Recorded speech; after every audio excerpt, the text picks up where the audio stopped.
Military courts की अफादियत है या नहीं है। हमें लीडरों के मुख्तलिफ बयानात सामने आते हैं, खुद तो वो कंफ्यूज हैं ही, आवाम को भी कंफ्यूज रखा हुआ है। और अगर तौसी करनी ही थी तो फिर इनकी मुद्दत के खत्म होने का इंतजार क्यों किया गया?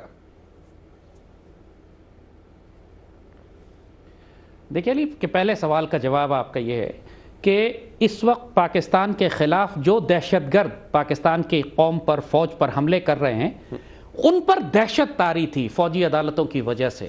और एक साइकोलॉजिकल फैक्टर जिसे आप कहते हैं, साइऑप्स कहते हैं, इंफॉर्मेशन वॉरफेयर कहते हैं, एक उनके जहन पर जो खौफ तारी था कि अब हम बच के नहीं जा सकते, वो एक इतना बड़ा डेटरेंस था दहशतगर्दी के खिलाफ। सिर्फ फौजी अदालतों का होना, बजाते खुद ये नाम कि आपको फौजी अदालत में भेजा जाएगा, आधों की जान वही निकल जाती थी।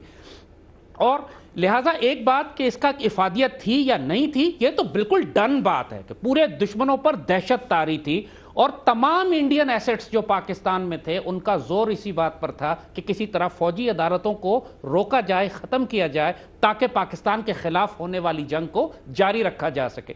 जहां तक अफादियत का ताल्लुक है, पाकिस्तान की सिविल अदालतों ने एक दहशतगर्द को पिछले 15 साल में सजाए मौत नहीं दी थी, ना उस पर कोई इंप्लीमेंटेशन हुई थी। तो उसके मुकाबले में फौजी अदालतों ने जो फांसियों की सजाएं दी, जो उनको कैद की सजा दी, जो उनको बाकायदा लटकाया गया, उसके बावजूद आप नोट करेंगे कि सैकड़ों कैदी ऐसे हैं कि जिनको फौजी अदालतों ने सजा दी, लेकिन सिविल अदालतों ने उस पर स्टे ऑर्डर दे दिया।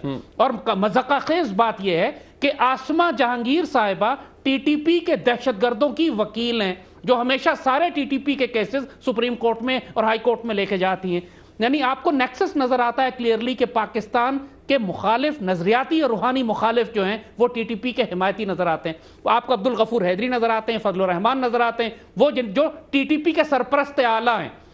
लिहाजा ये बात, और फिर जब आपका सवाल ये कि हुकूमत ने अगर इसको एक्सटेंशन नहीं देनी थी जी, अगर आपने इसको एक्सटेंशन हुकूमत ने नहीं देनी थी, तो इसका जवाब हम आपको सिर्फ एक देते हैं बाबा बुल्ले शाह की जबान में कि 4 किताबा उत्तो लथियां उत्तो लथा डंडा, 4 किताबा कुछ ना कीतियां सब कुछ कीता डंडा। ठीक है। जनरल राहील शरीफ के जाने के बाद इनका पूरा इरादा था कि सब कुछ लपेट देंगे, ज़र्ब-ए-अज़ब लपेट देंगे, फौजी अदालतें लपेट देंगे, नेशनल एक्शन प्लान लपेट देंगे। आज पहली मर्तबा जनरल बाजवा और जनरल नवीद मुख्तार इनके साथ बैठे हैं एपेक्स कमेटी में, और उसके बाद सब कुछ कीता डंडा।